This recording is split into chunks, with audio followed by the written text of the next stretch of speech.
বন্দে মাতরম।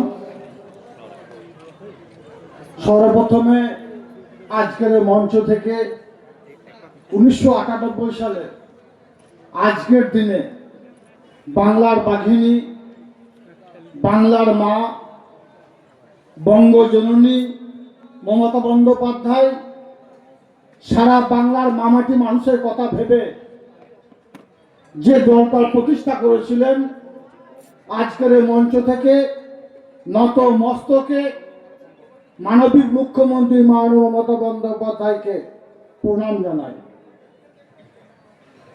আজকের এই যে অনুষ্ঠান যারা আয়োজন করেছেন, নানুর ব্লক তৃণমূল কংগ্রেসের সভাপতি শ্রদ্ধেয় সম্মানের সুব্রত ভট্টাচার্য মহাশয়, নানুর ব্লকের যুব সভাপতি হুমায়ুন অর্থাৎ ফিলিপ সহ এই থুপসারা অঞ্চলের যারা ধারক বাহক, বাপ্পা মহিম থেকে শুরু করে, শুকুর থেকে শুরু করে, মিঠন থেকে শুরু করে এই অঞ্চলের যারা অঞ্চল নেতৃত্ব, তাদের সকলকে আজকের মঞ্চ থেকে ধন্যবাদ জ্ঞাপন করছি।